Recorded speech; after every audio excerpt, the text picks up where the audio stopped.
Welcome back from that quick commercial break. This is still Bryt TV. We're streaming live on Facebook. You can join in the conversation. Send in your comments. Your favorite party duo is in the building. I have DopeNation. Yes. What's up? What's up? You know, I'm now beginning to think that the DopeNation, no, it be like the dope, no, in your shadow they go. Yeah, because you guys are always looking good. Like you're looking dope. Thank you. The drip is tight and stuff you're also like looking that. good, though. Yeah. Well, I try. Yeah, you're always looking nice. I try.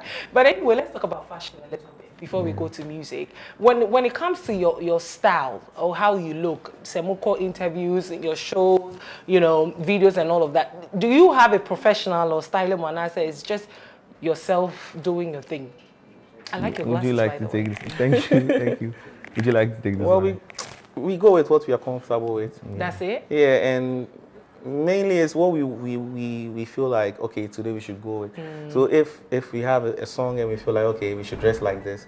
Let's say today where we had to like do classical wear, suits and stuff, we dress like that. We look funky still. We look like the funk of the party, but we still have to make it look classy. And when it's to look casual, hot, we'll just try that. But you they look hot. How you know? I know. No, I get not it when like they for say, a girl. yeah, when the girl sexy. say you're looking hot, I know what I'm Oh no, supposed guys to be can saying. look hot as well. You So know? how do you look hot? Yes, this is hot. This is hot and casual. Hot and casual. I like that. Anyway, so you don't really have a professional that styles you. Maybe for your music videos. Oh no, we do. You do? We have professionals that style us, but like we actually go with what we are comfortable with. Okay. So But what's your favorite thing to wear though? Oh wow. My favorite things. Let's say casual clothing. We like casual clothing a lot. What's the most expensive thing in your closet? Wow. Expensive. Yeah. Wow. It could Most depend. expensive. So what? Wristwatch, sneakers, It's not. jewelry? Okay. I for one, it's not something I've like pointed out. That is so expensive. I have to wear it. You know, like it comes with prices. Plus, when they come, I just take it because it be the pop. That's why I buy them. Okay. Okay. So there's no really, but you know, sometimes you walk in a store like me. My dream is to buy a Hermes bag. Because it's expensive. So like there are particular things that when you walk into a shop, now I wouldn't say among all the things I own, this is expensive. So it could be a car, it could be, I don't know, a jewelry, watch, something. I just want to know. Well, we actually go in for things we see like okay, this is the right time to have this. You know, that's when we're going for it. There was a point in time where we fell in love with jewelry. Yeah. You know, and we had to get VVS's and things with this diamond tester and all of that. And you realize that, Charlie. Oh, so you were going about testing your diamonds to show it's authentic? Yeah. We had some jewelry like that, you know. Oh, really? But then, like, who are you going to show that thing to? You get me? Who are you going to show? I think some people, they feel that vibe, you know, they see. Oh, Charlie. But you know, there was this trend at some point, I think it's even still ongoing, where there were people that will look at your outfit, and especially the sneakers. And they'll say, oh, Charlie, this one will be Banku, this one. Were you ever pressured by those things? And so you always wanted to wear authentic stuff. In as much as, you know, now they get first grade, second grade, and things like that. So, like, that pressure was there. Not quite. We from school, we used to even go to camps, and then, you know, if we can get the last grade of all the grades, but the way we go wear them, you see. So that, you know, be say how expensive it's what you can buy. It's what you can buy. Okay. If you see LV, and unfortunately your money no dey reach maybe the top grade ones, and you can afford this one, depends on the picture you may take. Your picture go fit papa somebody will go buy the top grade. That's and true. You get it. That's true.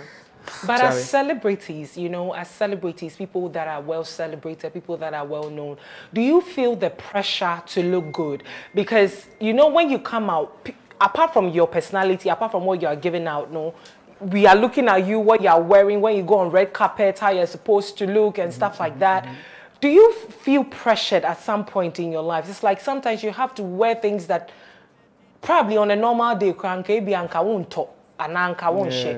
is that pressure there for you guys? Yeah, sometimes. You know, sometimes you just want to look normal, go and stand somewhere, buy your watch it or just watch football, you know, but the image is like that in the face of people. It's on TV, you know, your voice is on the radio and all of that. So you just keep up with looking good all the time, you know, and you forget yourself. But then sometimes you just feel like, Charlie, make I just go wear some slippers, stand somewhere at the beach, you know, that kind of vibe. Yeah, so we get the pressure sometimes, but it's not like it's something that gets to us. It's not something that is like a requirement. You for do no, because. But you know, I mean, they say I shouldn't speak. Okay, you know that you know that some people they live according to that. Yeah. Obi oha onim say social media likes your people are watching send your back quarantine you know that kind of vibe. People do that a lot. So sometimes I just think last I was having a conversation with Mrs. Sonia Chiba, and I was telling him that I think people should be able to live their lives the way they want to live their life. Exactly. And especially with what they can afford. The problem is that Ghana Hanum say say Uber TV super. Why it's, you know, Charlie, if you go stand some gobe joints car where they buy gobe, you know, everybody go expect they make you pay, give them more. You understand? So it's, it happens. It happens. Sometimes. Has it ever happened to you guys? Well, But then from this side of this thing, arts, we are musicians, we are artists. Yeah. So it's like what the look we are trying to project is what we better at all the time. Okay. So maybe how we are looking now, we still want to look casual but still expensive. Maybe we can look like this but on a different grade, higher, you know, exactly. And it only shows the sense of value. Charlie, if you did that way, you feel like say your money not the rich, but you won't buy something where go make you comfortable. I feel like you should just go with it, Charlie. Yeah. But Charlie, as you people hate, you still they do kanta. Oh, if the thing no they can't wait, they can't. You know go take. You go take. What's it be there? Why not? Charlie, the kanta drink be tight. Oh, I mean, who was this? I think it was Joey B or something. Was telling the Charlie. I guess some guy for kanta ways to the Jenny biscuit. Oh no, almost every. No, but you go there, you go see nice things for them. Things they there, then squad they there. People they kanta way even then times then they give you things. Now so if you tell them so maybe some rings they are ones, then go get you bring to the house. Then bring it to the house and stuff. Wow, that's great. I like the fact that you're still you, in as much as the stardom and everything is there. Some people can't live up to that, but anyway, let's talk about music now. I saw your video at Times Square. What's up? That was really big, man. That was really big. First of all, I want us to talk about how did you, I don't know how the process is like. Is it that you have to buy something, fill a form, something? What are the requirements to get your video at Times Square? Who's going to answer? Yeah, let him take it. Okay, so so it's like your tree is not make I even talk myself. Yeah, best ashrefono. When I train some way into. Exactly.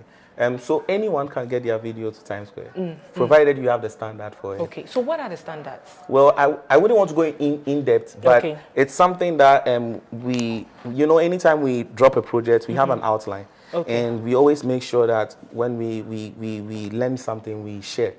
So it's not something we are ready to keep to ourselves. We are trying to project our music and then the sound of Africa, Ghanaian music out there. So anybody who is interested can just give us a buzz and then we'll let them know how it goes. But there actually are processes where you can do that. But Times Square was not the only place actually. We aired the music at BBC One Extra with DJ Edu. So shout out to DJ Edu. Wow. Here in London. Before even we did Times Square. So we are just trying to make sure we find different ways of setting boundaries out there, you know. We did Uganda and went to we looked for ghetto kids and we danced with them. It's just trying to get ourselves out of this space, you know, trying to make sure that we market. Trying to export your music. Exactly. And we did that in December, you know, while shows were going on here. We just felt like, nah, we've done this several times, but we just try Let's to do go something out. new. Exactly. And so in December, you took the time, Semube travel out just to, you know, shoot.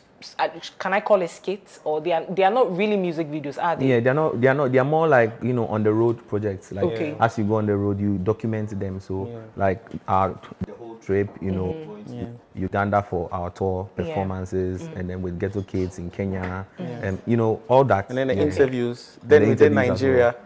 We did Nigeria, went for Sound City. We were actually nominated for Group of the Year. Then we came back, you know, we tried to connect with some of the artists there. Did some radio stations, some interviews, TV stations, and we are here. So are we to expect any features soon from Nigeria? Well, our last one was with Olamide. and it's really projected as, you know, our Nigerian family, their family. But we're also looking at projecting the Ghanaian artists to the outside market, and it's highly possible just for one brand in Ghana to make it far without even featuring Nigerian artists. Not to put away the fact that when you feature our Nigerian artists, it will also put you on the map. We also have works with them too. So we are looking at doing and it's not just Nigerian artists too. We beginning of the year we did one with Lali from Jamaica. He did Tipping at 8 and then Bombing. So we did a song with him, and then we also did another one with Shampuru Makenzo and then Robot Boy Phantom Steez. The title is Ghana. We actually did a song for Ghana. And it's being projected in South Africa. You know, you get how the whole connection is like that. That's what we have been up to. So basically, you want to move out of Ghana, should I say out of your comfort zone, so that you can break the market out. We are actually taking Ghana to that place. I see. See, trust me, they feel Ghana. They really like Ghana. They really like Ghana. It's like we said we know they feel one. No, a bit that means what ones get no one, something like that. We don't get no want no get stuff like that. But it's just that, see, trust me, we don't see ourselves like we look in the mirror. See, we be dope, prof. Ghanaians, trust me. And you're not dope. We be dope, prof. Okay, now let's talk about the feedback. Tama, you know, with all these international projects, what was the feedback like from the people and then from media and all that? You know, do you feel as though the media didn't talk about those international projects as much as say before Franco Moveka? Well, I think the media has, you know, helped. You know, to let the people know there are a lot of things we as Ghanaians haven't really taken notice of. I think it's now that we are doing that. If you take a close look, I won't even go far. Let's say 6 months ago, our social media is not looking like the way it is now. You know, people are really taking their time, and people actually they are making it through social media on their own. You know, you have businesses, you know, food joints that are becoming popular just because they are taking their social media serious. So you know, it's with time that, you know, Ghanaians are considering the fact that, oh, okay, DopeNation has premiered their video at the Times Square. It's a big deal.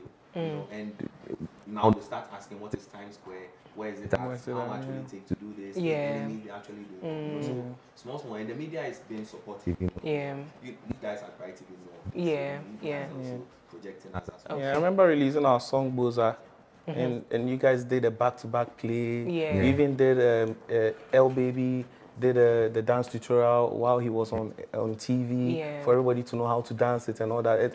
It's the way of Bryt TV, as in the media, trying to amplify our sound, our music and all that. But it's a 50-50 thing. It's also from our way to make sure that the media gets to know what we are up to. But at the same time, you know, in this thriving economy we are in, not everything is easy to go with. Sometimes you have to make sure that you sort things out. It's not that, oh, it's entertainment. We understand that everybody is a custodian of the music, but at the same time, you should make sure that you don't do it at the expense of someone's livelihood. Because people actually dress up, wake up in the morning, to create content with your song or something you like get that. It's a whole job on its own. For someone to even listen to your music, you know, when you're in someone's house, someone's car, and the person goes like, I don't listen to Ghana music. The person who listens to Ghana music is a big job for that person, because it's like, amidst someone telling him or her that he doesn't listen to Ghana music, he or she still goes on to listen to Ghana music and enjoys Ghana music. That puts money one way or the other into the pocket of the artist, you know, and we are highly grateful for that. Wow. Wow. Now, in terms of money, getting your video to Times Square, no sikasem wom. Ne boy ding.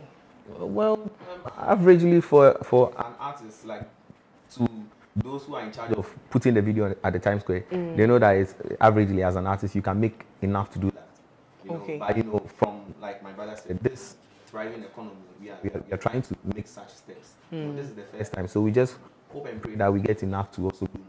And it's not just Times Square. Why escape a question? No. It's not just Times Square.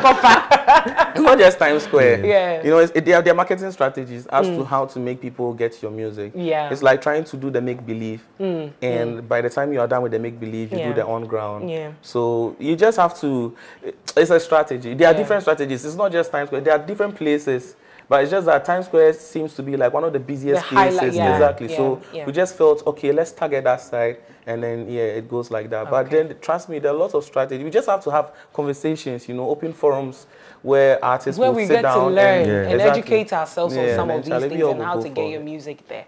Now, let's talk about the music that you people do.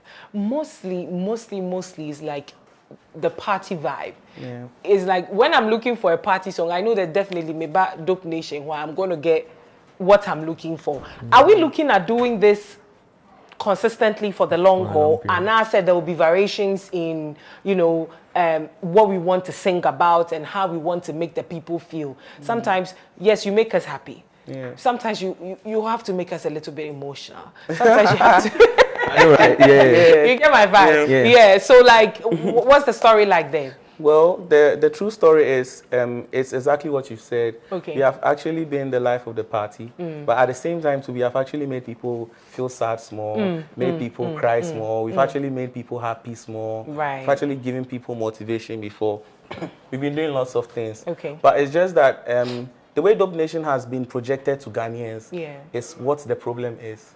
We are artists, but at the same time, we are producers. We are producing artists. Okay. So apart from the fact that we push our stuff, we actually bring people into the light. We see you, take your sound, mold it, tweak it, and then give you an image from the sound point of view. So take, for example, an artist like Ebony would come and say she wants a dancehall tune. And we'll be like, nah, Charlie. As a producer, we know Afrobeat was coming. Back then, that's like 5 years ago. So why don't we do an Afro fusion? Afro dancer. So that's how Ebony's song, Call It Poison, came about. Okay. That's how we did the song. Okay. An artist like Famille would want to do Nothing I Get, and he's like, yo, Charlie, me boy high life. Then we'll be like, okay, cool. But we knew that Afrobeat was still going on, and we had to fuse it. But it's like, when you listen to Famille's Nothing I Get, you hear high life, but you still hear it to be like it's futuristic. Famille can still perform this song after 10 years, and it's still going to be jamming. That's true. I think that's DopeNation there. Anytime we want, there was a time we wanted to do gospel music, and we're like, no, let's look for a female artist where we would put it in. We are writers as well. We write our songs. We write songs for artists. Right. And what we do is we project ourselves into the artist. So we took Adelaide Sia. We gave her the name Adelaide Sia because of the way she used to see the world. She saw the world differently. We had conversations with her, and we asked her, how do you see colors? Adelaide is like, okay, when I'm going to sleep, I see black. When I wake up and I look at the sun, I see red, sort of yellow when I'm moving away from the sun. So it's like, she sees the world differently, and we're like, okay, fine. Then we are going to give you the name Adelaide Sia. So all the songs she did, you realize that Adelaide was the one running the interviews instead of DopeNation. It's because that is DopeNation in Adelaide Sia. Okay. Now DopeNation will decide to do dance music and be like, no, let's do it with Dance God Lloyd and Afrobeast. Then we put them there.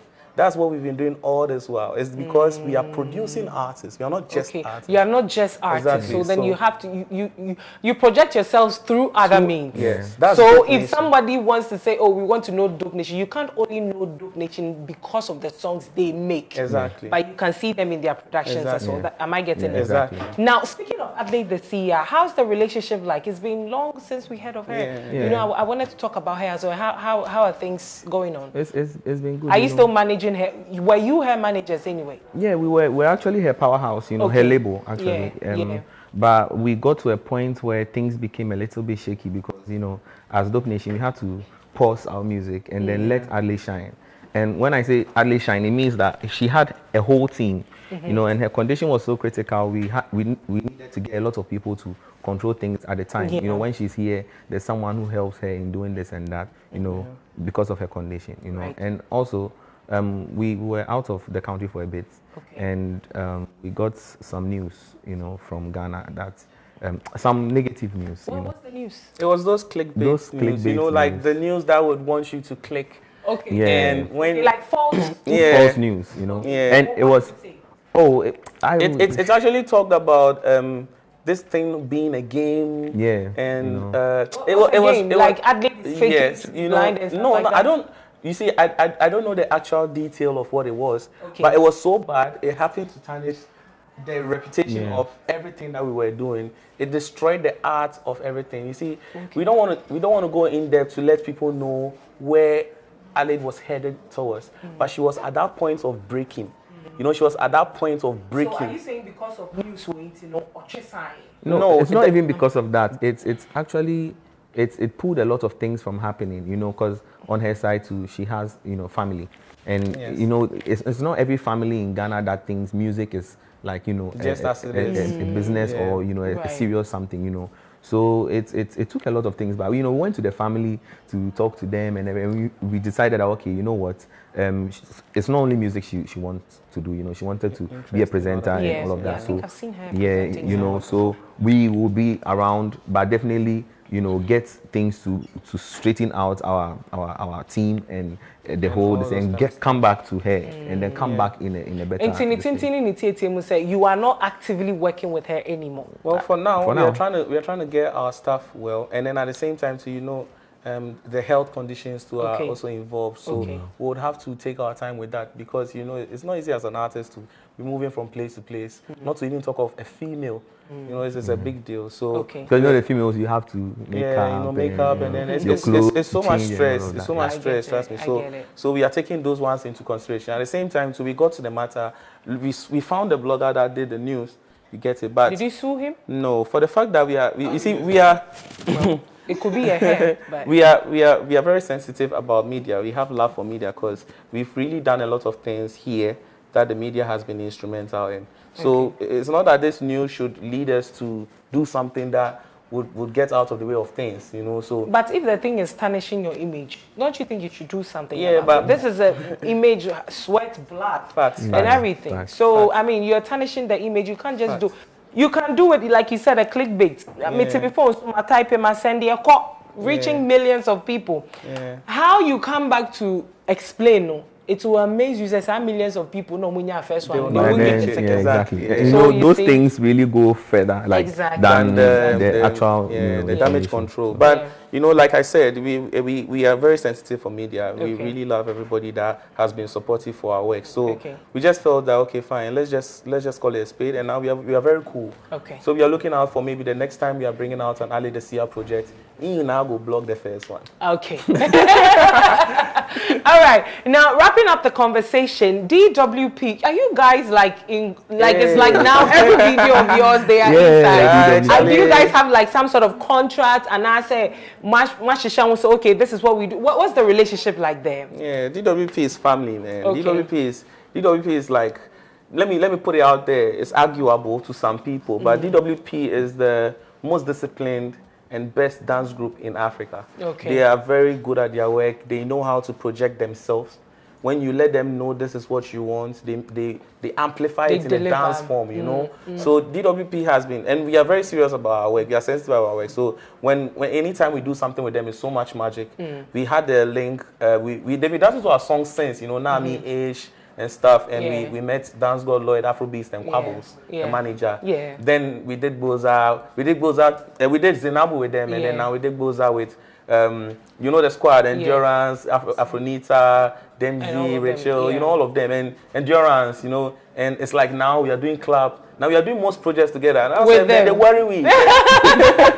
But I mean, they also help in making the music go far. Do you agree with that? It's hand go hand come. Yes, you know? And not to forget the TikTokers too. The TikTokers too have been instrumental. You know, now the listenership has changed. The generation of listening has changed. It's changed and the world is going so fast that TikTokers are instrumental in our music. You know, they've also done a very good job. All right. Now let's talk about Clap.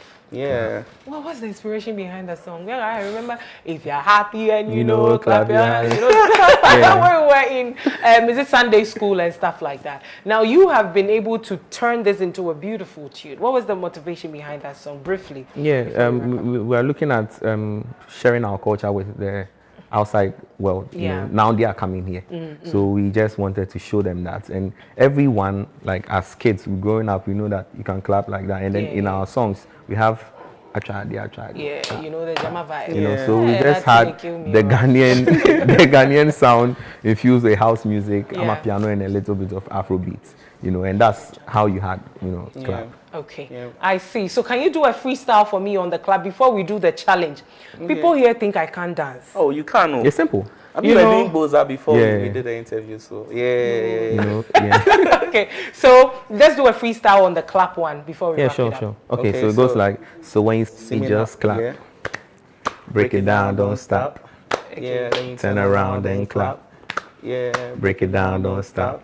Then you make Okay. a box. I tried it, I tried it. Then you make another box, right? I tried it, I tried it. Yeah, then you blow your hands. I tried it, I tried it. Yeah, then you- Hey. I tried it, I tried it. Exactly. It's very simple. It's not hard. I will try. Do we go for a quick commercial break and then we come back to do the song? Is that okay? Yeah. So let's go for a quick commercial break. We'll come back to do the challenge, and then you can also go and check out the tune on TikTok, YouTube, Boomplay, Uptown, all the digital platforms. No Clap, DopeNation is there. We'll be right back.